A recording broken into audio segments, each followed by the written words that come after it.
Good morning.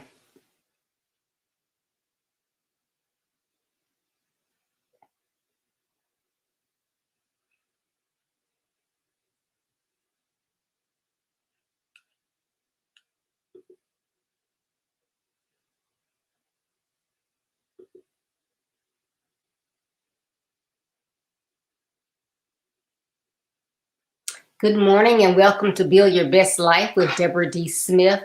My platform is designed to assist high school age and young adult males as they follow my basic principles to overcome obstacles from their lives personally, as well as those that they may encounter on a social level. And this is all in order to help them to build their best lives. I believe it is better to train early rather than to have to fix later. So good morning and welcome to all my fans, Facebook fans, YouTube fans, and Periscope fans, wherever you are watching. I thank you for joining me this morning. I am excited about this topic because it seems to be one that is needed.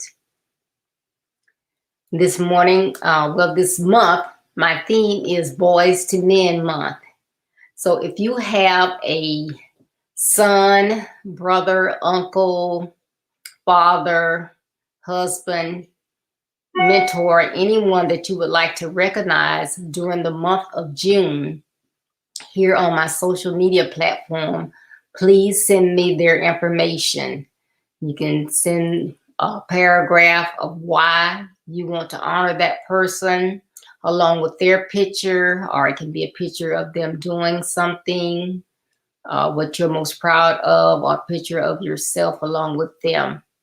But you can send that to my website when I give you that information, which is www.buildyourbestlife.org, or you can email it to me at byblwdsmith@gmail.com. That's byblwdsmith@gmail.com.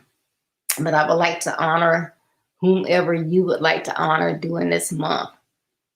Because as you know, this is the month that we honor fathers on Father's Day, which is the third Saturday. So thank you so much.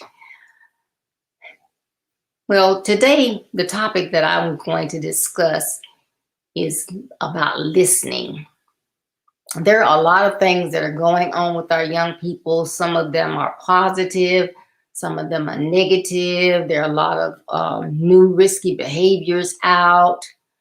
Your kids are transitioning from elementary school to middle school, from middle school to high school, from high school to college, from a college out there in the workplace. And there are a lot of different things that they encounter. You want to keep up with your children to make sure that you know what's going on, what's impacting their lives, why they may be acting differently. But it's important that as you try to get that information, that you listen. So for whatever reason that you may need to have a conversation with your child, whether it's about grades, some type risky behavior, their conduct, whatever the reason may be, there are some things that you need to do in order to ensure that that communication is going to really be communication, not just talk. So that's why I want to talk about some of those things. So when you take that opportunity to get with your child, you need to know that it's more than what you hear them say. You have to be able to read between the lines, what's really going on. So when you decide to have this discussion, ask yourself some questions. Are you distracted? Are you only listening to the words? Are you clear about what was said? Do you constantly interrupt when your child is trying to talk or tell you something? How do you respond? Do you respond positively or negatively? Where is that conversation being held? That's very, very important. These may be some things that you don't think about, but as you try to communicate with that child, these are some key things that you really need to focus in on. Because if you don't, if it's the wrong environment, and if you're not really listening, everything is falling on deaf ears, going both ways, and nothing will be resolved. Good morning, Cynthia. Thank you so much for tuning in. So I'm going to give you 7 steps this morning that will assist you in better listening to young men. And this does not only apply to young men. My platform is for young men, but this is for anybody that you're trying to have a real conversation with. If the conversation matters, these tips will help you. So the first tip, find a quiet place. Find a quiet place. Because if not, say you're in the car, you have the radio going, you got to watch out for the drivers, you hear horns, you can hear vehicles passing by. That's noisy. So you're going to be distracted. Why? Because of the other drivers, the noise that is surrounding you, all of that is going to be a distraction. If you're at home, if you're in the family room, there are other family members. They're there. They're going in and out. If you try to have, it could be another common area of the house where people may be going in and out. If you were at the mall, you're going to take this time. Well, I think I'll take them shopping, and while we're walking, we can discuss whatever. No. Because you take me to the mall, I'm thinking you're going to purchase something for me. So I'm going to be looking, trying to decide what I want. People are all around. There's going to be distractions. So you need to find a quiet place. And that's why I'm sitting out on the patio this morning.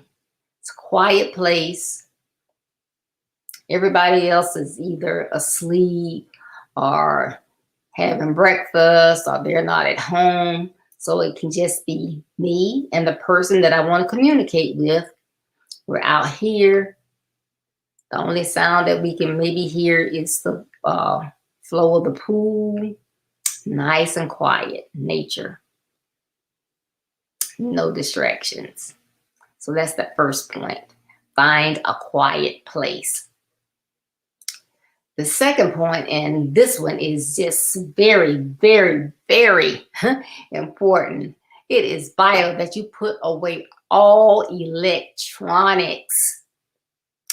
Now, if you have the phone there, the iPad there, you have a TV in the pool area. If any of those things are there, it's going to be a distraction. If the TV is there, just don't turn it on. But don't even have your phone with you, because even if you put it on vibrate, you're going to hear it when it vibrates. You want to know who that is. You're going to pick it up or turn it over to look. If your child has a phone that's in their pocket, every time it vibrates, they're wondering, I wonder who that is. Is it somebody that wants to go hang out? I wonder if this is my girl, whatever. So even though they might not pull it out to see who it is, it's a distraction. I know it's going off. It's something hot on social media. What's going on in life? If somebody else in the family need me, what's going on? Put all the electronics away. So if you have like a secluded area like that's showing in my background, leave all the phones and tablets inside. Don't even bring them out with you. If there's a stereo or a TV, any kind of music outside with you, Don't turn it on. Just quiet. So I cannot say that one enough because, I've seen it. I've read it. I can't remember what I was reading this week, but I was reading somewhere. Well, I think it was Our Daily Bread, where the young man was in church, excuse me, and he felt guilty because he was trying to listen to the sermon, but all he could feel was that phone vibrating in his pocket, and he just wanted to pull it out for two reasons. One, so it could stop vibrating and he could focus on the sermon. And two, he wanted to know who it was, what was going on. So again, no electronics. Okay. The third step, remove thoughts of what you want to say or expect to hear. So as you're communicating, you're having this conversation, only one of you can talk at a time. One person has to talk and one person has to listen. But if you are the person that's supposed to be listening and you're thinking in your mind, what are you going to say when they take a breath, you're going to jump in and you're going to say whatever that's going on in your mind. So you're really not listening. All this thing about multitasking, there is no such thing as multitasking. So you are not really focused on what they're saying. You're not paying attention. You're not getting that information clearly if you are thinking in your head. So you have to make sure that you clear your mind. You're the purpose of, you're in this quiet place. You don't have the electronics and you're in this place for a purpose. So you have to clear your mind of anything that might be going on. You can't be worried about where you have to go in 30 minutes or an hour, because first of all, you should have set aside enough time, especially if you're talking to your young person. If it was going to take an hour, 2 hours, 3 hours, you should have blocked out all of that time. So you should not have to worry about where you have to go. You should have gotten all the other kids squared away, so no interruptions.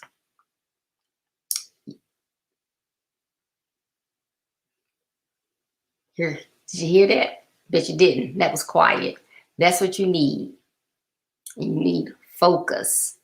So you can't have any thoughts going on in your head. And then another thing that blocks out really hearing someone is, the topic that you're going to be discussing. So you have expectations.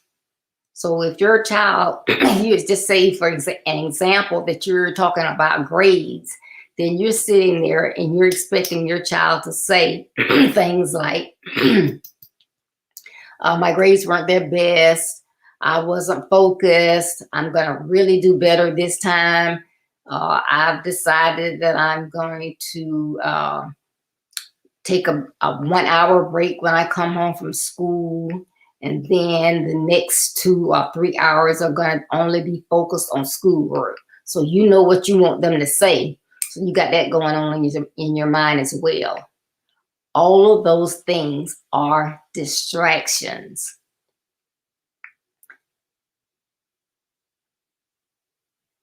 Again, quiet. That's just quiet. I'm not froze.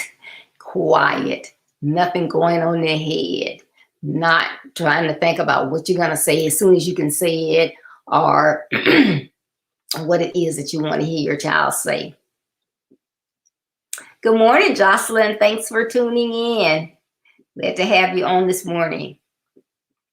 So those are the first 3 tips. Okay. Quiet place, no electronics, and clear your mind of all thoughts and what you want to say, what you want to hear. Excuse me. Now, the 4th step is truly listen. And if you ask somebody, what is communication? That's when 2 people are exchanging words. No. Communication is when someone is truly listening, someone is talking. And if you're going to have a conversation, there can only be one talker and one listener at a time. And whoever has the most impactful thing to say, or if it's like, just say it was a husband and a wife and you were at a disagreement about something and both of you are feeling some kind of way, the way you decide who's going to talk first is the one that really is hurt or angry, the one that really needs to get it off their chest. They would be the one that would talk first and the other partner would listen. So you have to decide those things. But it's more than words. But you do need to listen to the words clearly. That's why no distractions. You don't need cars passing by, people passing by talking, phones by vibrating, nothing. You just need quiet so you can sit and listen. And you don't want to sit with attitude. You need to really listen. But you do need to look at the other person's body language. That person that is talking, look at their body language, because they may be saying, Mom, I'm fine. Nothing's wrong. And does it look like a face of somebody that's nothing wrong? No. So you have to look at body language. How are they sitting? Are they slumped? Do the eyes look like they haven't been sleeping, that they've been crying? Are they, just out of it? Are they tapping their feet? Are they doing their hands? What's going on with their body? The eyes going from side to side as they're talking. You have to look at all of these things. What are their eyes doing? What are their hands doing? And then sometimes it'll go silent. Okay, what's the silence about? That's not always for you to just jump in. Oh, it's my opportunity to talk now, because they're not saying anything. They may need to take a breather. They may be very emotional, on the verge of tears. Or they have to get their words together. Don't take silence as this is my opportunity to jump in. I'm going to jump in. Just wait to see how long that silence is. And then this is key. Listen for what's not being said. What's not being said. I was reading somewhere where this young lady had gone away to college. And, it's her first time being away from home. So her mom wanted to ensure that she stayed in communication with her. So each day, either the daughter would text the mom, mostly, want to have phone calls with our parents. So most days it would be either one or the other would start a text and they would communicate. Well, on this particular day, of course, it's the same thing. Well, how are you doing? How are your classes? Oh, I'm fine. I'm great. Everything's going well. I'm enjoying college, blah, blah, blah. So the mom feels really great. She's asked the right questions. She feels like, okay, it's going okay. I've talked to her today, so I know she's safe. She's not in harm in any way, and everything's well. Well, everything was not well. She was not enjoying school. She was really stressed out about being away from home. She was just lost. She felt like she was by herself. She's very, very depressed. So sometimes, it's important that you have constant communication with your child, because if you are not let's say, for instance, you've never really sat down and talked with your child. It's always, I love you and you out the door. So you've never been one to sit and have chat every day. How was your day? What happened in school? If you sit down and you really need to talk, you don't know what's normal. So when they talk to you, you can't tell if everything is fine or things are going awry. So it's important that you have constant communication, even if it has not been effective in the past, but you are familiar with how they sound when they're happy, when they're sad, when they're angry. You're just used to a normal child. So, this mom, she did not hear anything unusual in the text because they were texting. And, it's this thing you hide behind social media, because maybe if they had picked up the phone, the mom, and talked with her, she could have heard a difference. But that young lady actually attempted to commit suicide that night. So it's just very important that you look at all the signs. You look for all the signs of communication. And that's the words, the body language, the silence, and what's not being said. All those things are communication. So those are the things we have to do. And especially, like I said, that body language, that silence. Make sure that we're just not jumping in. Oh, here's my chance to talk. It's my chance to talk. I've been waiting. It's my turn. No. Give them a minute. Let them have a breather. Good morning, Peggy. Thank you for tuning in. All right, we are on step 5. Step 5, don't interrupt or give feedback until appropriate, and then watch what you say. So that's kind of like 2 things. But you're not going to interrupt. So even if you don't like what's being said, they've said something that just really knocked your socks off. I've been experimenting with drugs. You can't stop and just, begin to hound them. You got to sit and continue to listen. I don't care what it is.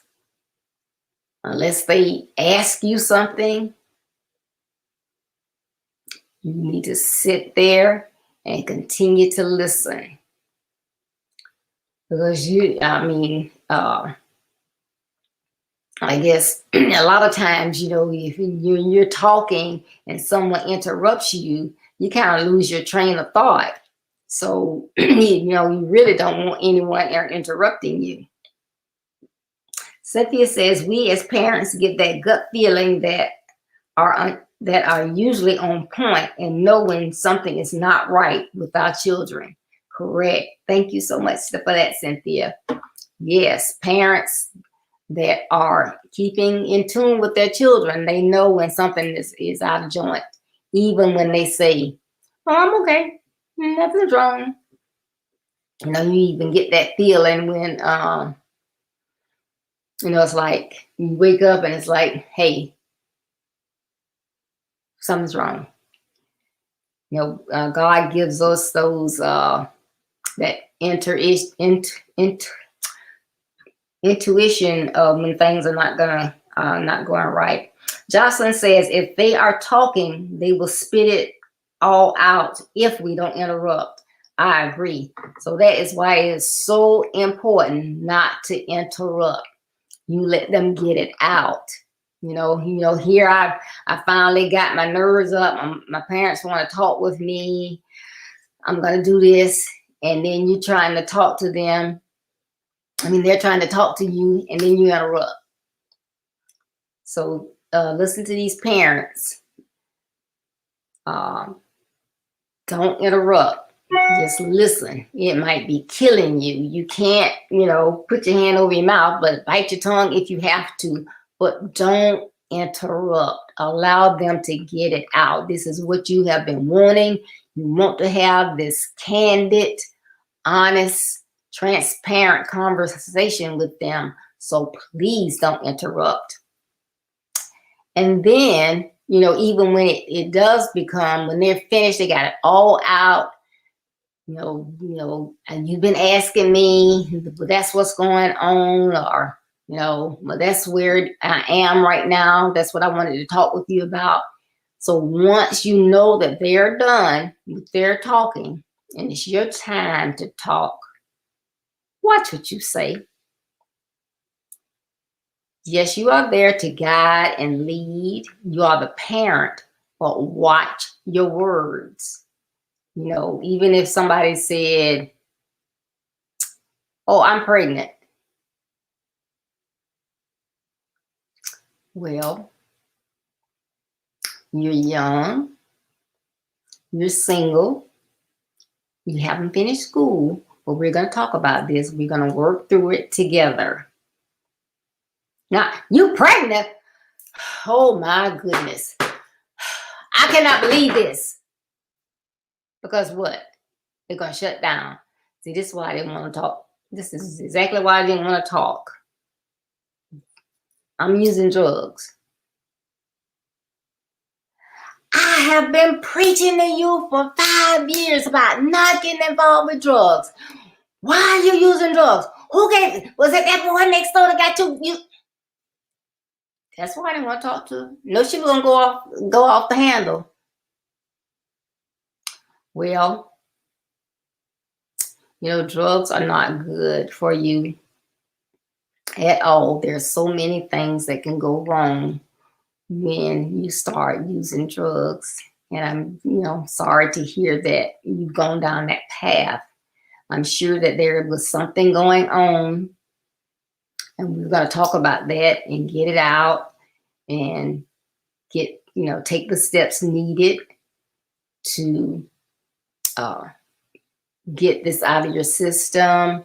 I know it's not maybe something that you can just stop today, but we're going to work on it, and we're going to work on it together. Because again, this is not it should not be a one-time conversation. So you want it to be ongoing. You want them to, you know, say, hey, regardless of what's going on, my mom, my dad, my grandmom, papa, they love me. They're going to be there for me and help me through whatever problem. You know, whatever's going on, if someone is intimidating me, whatever it is, if it's my grades, they're going to be there for me. They're going to assist me and help me to get through this. So I know I can talk to them. I don't have to hide anything from them. That's what you want your child to feel. So that's why it's important that you don't preach to them. You listen, don't interrupt. And then when you talk, you watch your words. What does Kara Crockett tell us? Words have power, right? So it's a lot of times not what you say, it's how you say it. Because you don't want to condemn. You don't want to judge, because we were young at one time. And, you know, by the grace of God, certain things we did not do. But, you know, some things we did go through. So they're no different. So we just appreciate everything. Good morning, Tony. Thank you so much for tuning in. So those are, you know, that's just so important. So just to recap what we talked about so far, the first step of listening better is find a quiet place. 2, put away all electronics. I mean, put them all the way away. 3, remove thoughts of what you want to say or expect to hear. 4, truly listen. That means that words, body language, silence, what's not said. Truly listen. And the 5th one, don't interrupt or give feedback until appropriate, and then watch what you say. Okay, number 6, repeat back what you think you heard. So that's very important, because, you know, even though I said keep your mind clear so you can really hear, you don't have anything going on, you're not waiting to know when it's going to be my turn to talk. I can't wait to say what I have to say. You've been trying to listen, but you might have missed something. So you want to repeat back what you think you heard. So I believe you said that last week you began to experiment with drugs. You know, I think that's what I heard. So I want to make sure that I, you know, heard that correctly. And then what type of drugs? No, Mom, that's not what I said. I said I thought about experimenting with drugs. I have not, but I do have a strong desire because my friends are talking about how much fun it is, how good it makes you feel, because, I don't really like to talk. I'm kind of introverted, shy. So the way they talk, it'll make me loosen up. So see, you were so anxious, you heard they had already started and they hadn't. So it's very important to repeat back what you think you heard, to make sure that as the two of you begin to problem solve, that you're problem solving about the right things, because you did not hear the right thing. Okay, Cynthia says, it's okay to let the child know that sometimes we may need to sleep on it and respond after we've had time to absorb what they've told us. Reassure them that we will get through the situation together. By taking the time to think about it, it can sometimes save us from just blurting out something we cannot take back. That is very good, Cynthia. Thank you so much. So again, instead of, when it's your time to talk and you're all excited, you've heard this for the first time, that's like, oh my goodness. Okay, well, I'm glad that you came to me to discuss this. And, now we can work on this together. And as Cynthia said, but how about we sleep on it? I know this has been very stressful for you to have this conversation with me, to get it out. So let's just sleep on it and we can get together tomorrow morning. Maybe the two of us can get together. Maybe, again, same place. I think it worked out really well. So how about we get back together tomorrow morning at about 10. Thanks, Cynthia. That was good. That was great. Good feedback. And so then, you do want to make sure that you are both on the same page. You are going to be dealing with the right things, and you did hear what you thought you heard, that your mind wasn't racing once you heard one part of it. And it's like you didn't really get everything. So that's a good tidbit to try, is to repeat back what you thought you heard. And if you didn't hear the correct thing, then you can be assured that you're on the right page with everything. And then 7, come to consensus. So you're going to talk about it. You know that you're both talking about the same thing. We understand. And you know that I'm there for you. I'm going to assist you. But you need to come to a consensus. It's not, well, thank you for letting me know. Well, you got to work on it. You got to stop taking these drugs. Or, okay, you pregnant. So, you just need to make a decision. You're going to have the baby. You're going to get the baby up for adoption. What are you going to do? And then drop it. You need to come to a consensus about how are we going to handle this, because that was the whole purpose of having a conversation. You want to know, you need to know what's going on in your child's life. They need to know that you are there for them regardless of what it is. If they rob someone, they need to be able to come and tell you they did that. But you as a parent need to do the right thing as well. In my house, that would be, well, guess what? We're going to have to pray about this, and then we're going to have to go down to the police station because that was so wrong. You weren't taught that, blah, blah, blah. But you're having a conversation for a reason. So come to a consensus.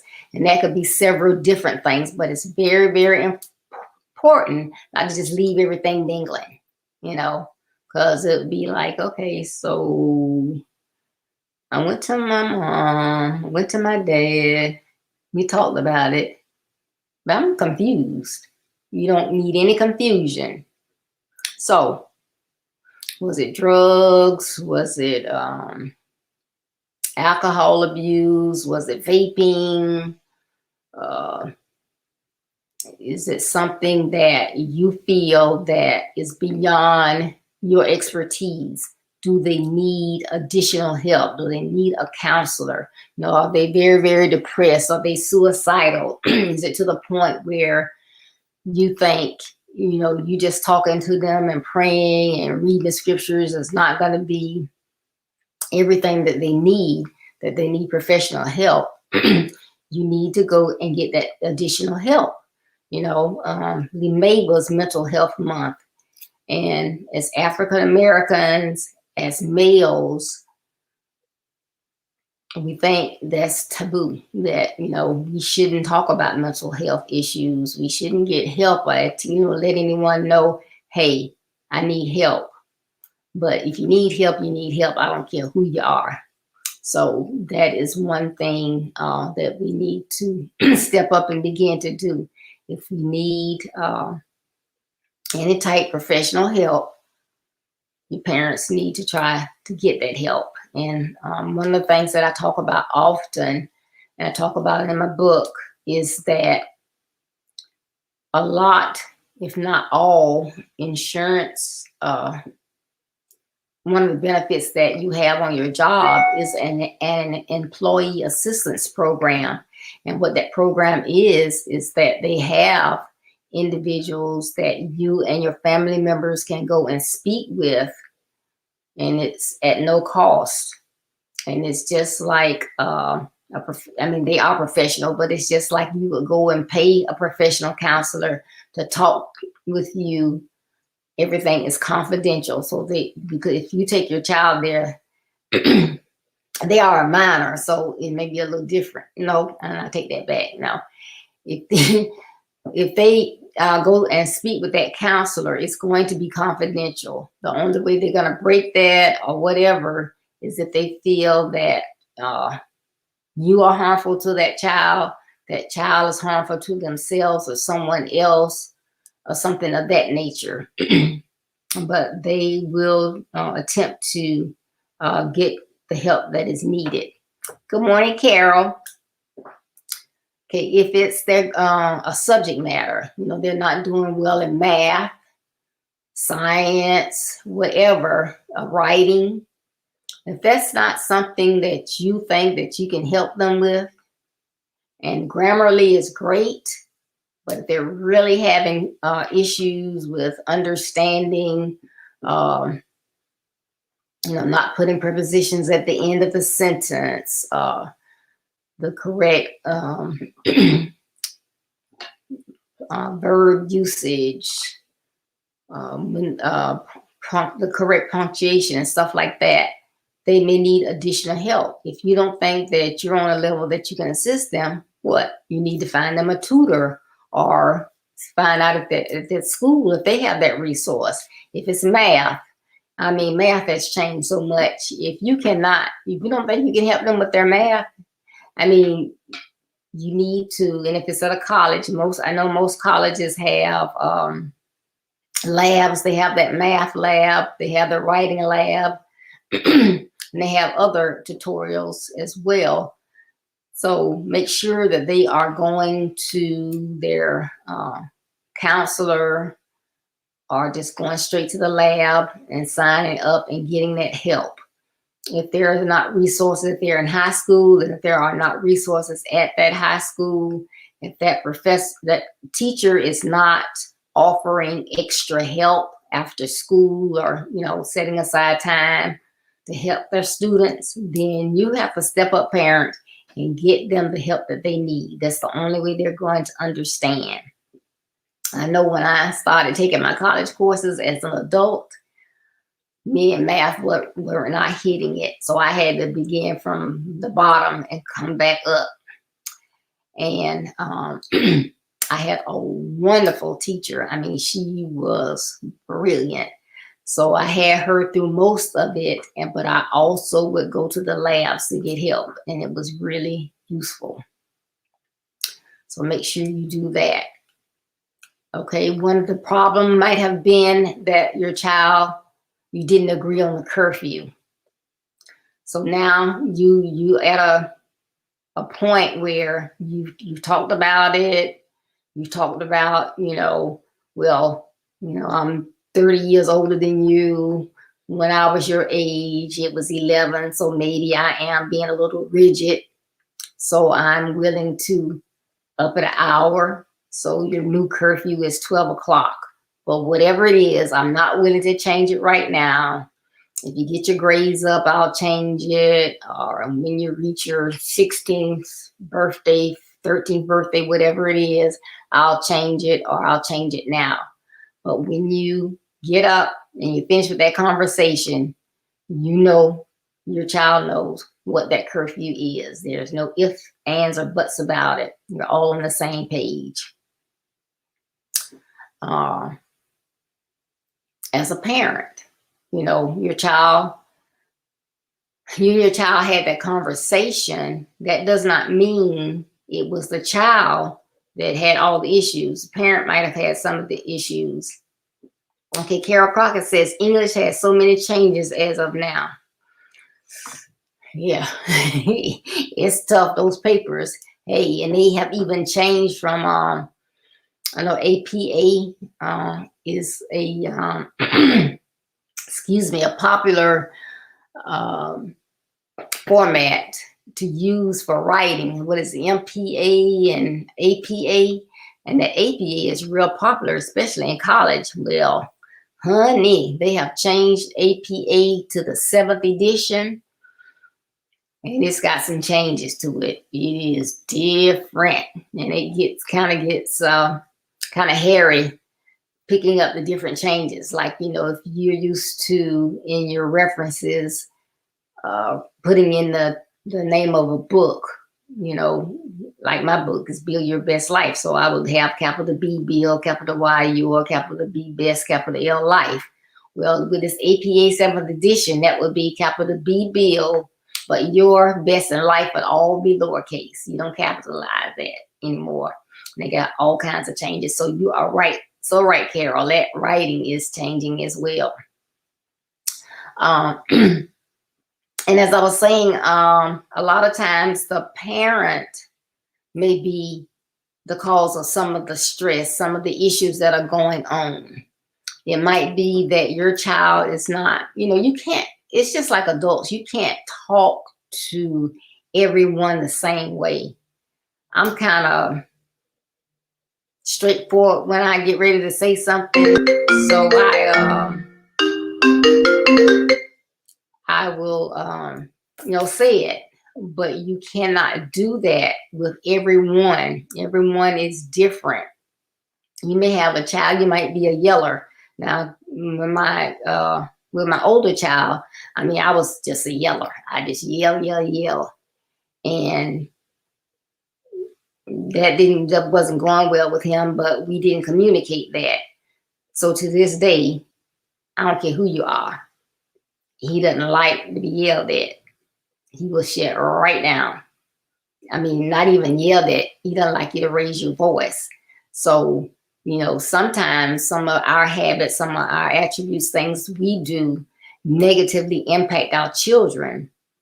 We may not realize it. Someone may not bring that to our attention. And if the child doesn't communicate, or we doesn't, make the child feel like they can have a discussion with us, we can do permanent damage. So if, the child says, well, I want to be obedient, I want to listen to you, but when you start yelling, I just break down. I mean, shut down. I don't hear anything you're saying, because when you start yelling, I just don't. And a lot of times I have to tell my husband, because I'll ask him a question. I might ask him, did you finish? Because he does handyman work. So I might say, did you finish on Gladys Street? And he'll say, no, we didn't get finished. But see, today, when I got ready to do blah, blah, blah, then I had to stop because the painter needed to get in, and and I told him, don't give me extra information. I shut down.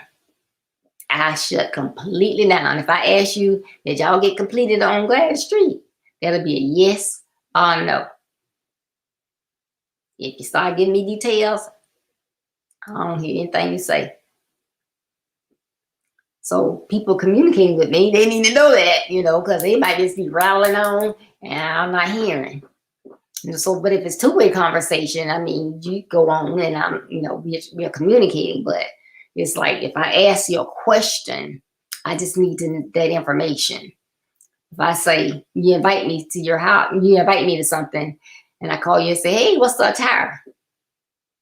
It's business casual. But now, you can wear what you want to wear. If you want to wear some jeans, you can wear some jeans. If you want to dress up and put on some dress and a nice necklace and some heels, you can. People just wear anything. But I asked you what was the attire. You had something in mind, where we going. If they specify, that's all I want to know. What was it that they specified? Not because I might overdress a little bit, but I definitely don't want to underdress. So, so that's just me. So I know that different people, you have to communicate in certain ways to them. And that was one example I thought of, something that, I might need to start doing, not yelling or, taking a breath before I have a conversation with someone to make sure, okay, she likes it when you talk slower, not fast or whatever. Or what is something else?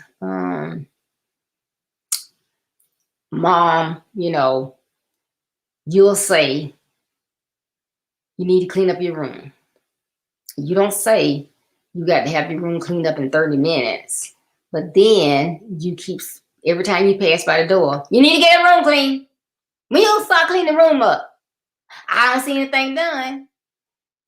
That makes me just not want to clean up my room. I know I have to clean it up, but you've already told me. You didn't say I had to stop what I was doing and do it then.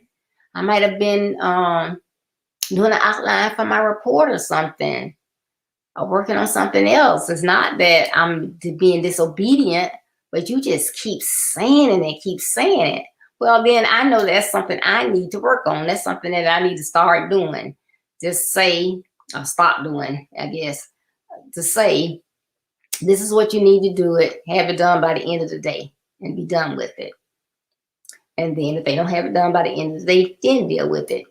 And in the same way, there are things that you may need to stop doing, like I just said. So stop repetitively saying the same thing over and over and over. But these have been 7 steps that I do believe will truly assist anyone in better communicating with another person. As I stated before I started, my platform is for young men, but communicating is important on all levels. So it's communicating with your daughter, your husband, excuse me, your significant other, people you work with, anyone. When you really are having communication and you're getting your thoughts and your beliefs, your feelings across, and that other person is really listening, excuse me,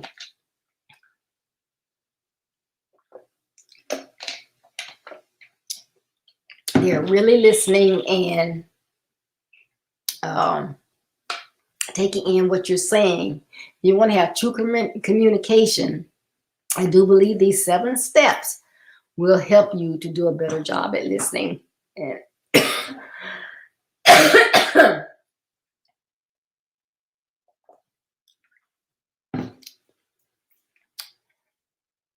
I need to get through this. Excuse me. So I'm going to try to go over those real quickly. Again, 1, find a quiet place. 2, put away before I start. Excuse me. Cynthia Ferguson says,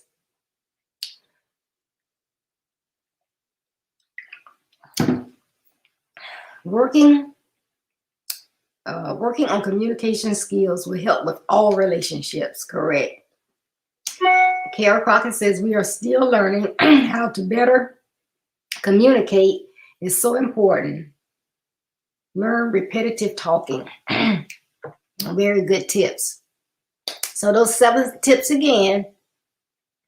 And please share this post, this video with others, so that those that could really benefit from this information can get it.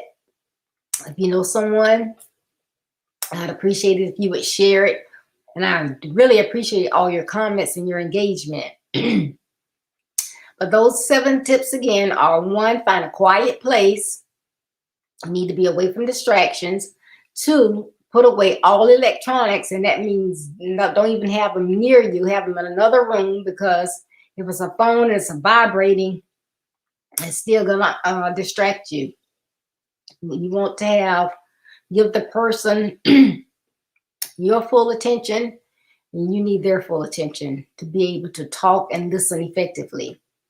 Number 3, remove thoughts of what you want to say or you're expecting to hear from you, because if you got all that rattling on in your brain, you are not listening.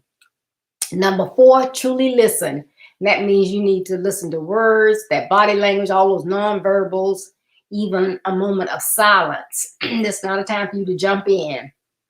And also what's not said.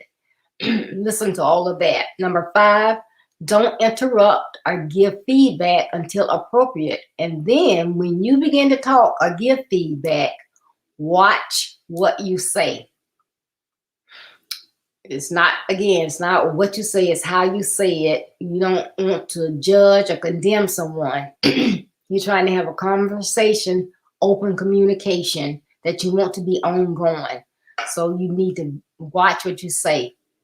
Number 6, repeat back what you think you heard, because you may, got a startling revelation or a surprise or whatever. And you, even though I'm saying clear your mind, don't have anything going on, it might have wavered. So you want to make sure that what you think you heard is exactly what you heard. So you want to repeat back what you think.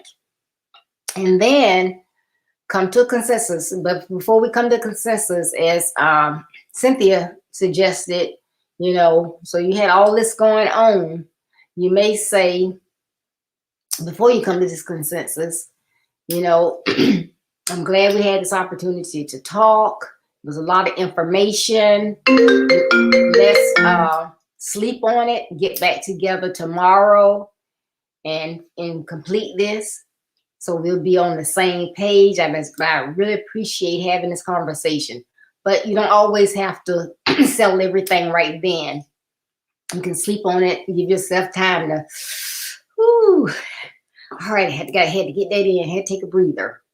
So that was a very good suggestion. Number 7 was to come to a consensus, and that is, does that person need additional help, such as professional help, a counselor, a coach, or anything like that? Do they need a mentor? Do you need to change something like a curfew or whatever? Is there something you as a parent are doing that you need to stop doing? Or is it something that you're not doing that you need to start doing? Do you have a behavior that you need to alter? Because you may be the problem. And we just have to be honest and, recognize that. We're human as well. So I hope so much that these tips were useful and will help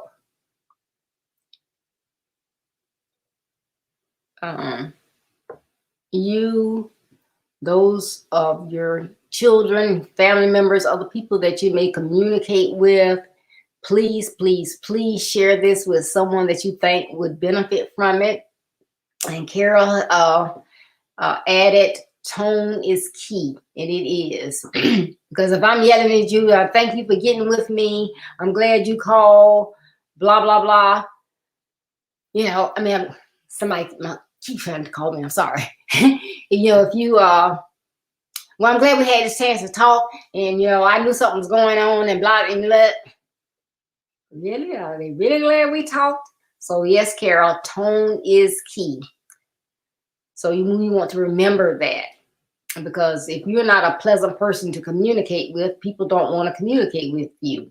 You know, even, you know, those of you who work or have work, you can, you know, you think about that on the job. Oh my goodness, I got to have a one-on-one with so-and-so today. Why? Just why?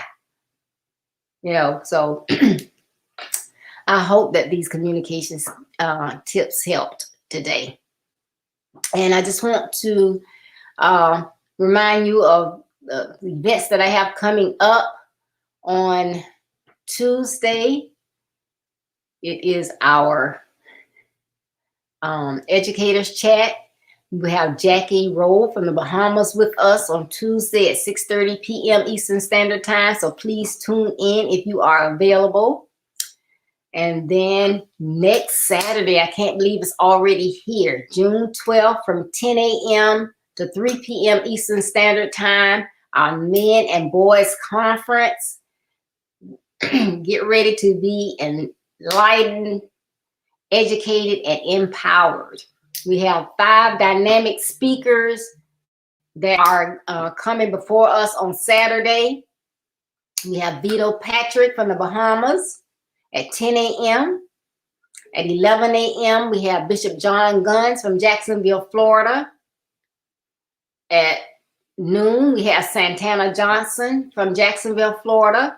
At 1 p.m., we have our coach Ricardo Miller from Dallas, Texas. And bringing it on home at 2 p.m. is Adrian McConnell from Dallas, Texas.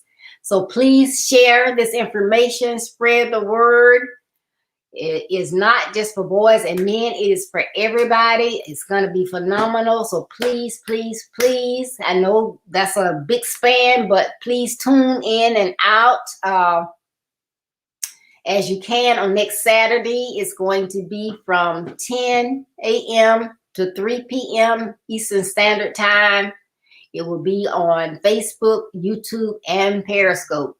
So thank you so much again for tuning in. Remember, as you travel on the road to being a better you, you will run into distractions, rough terrain, detours, and pitfalls.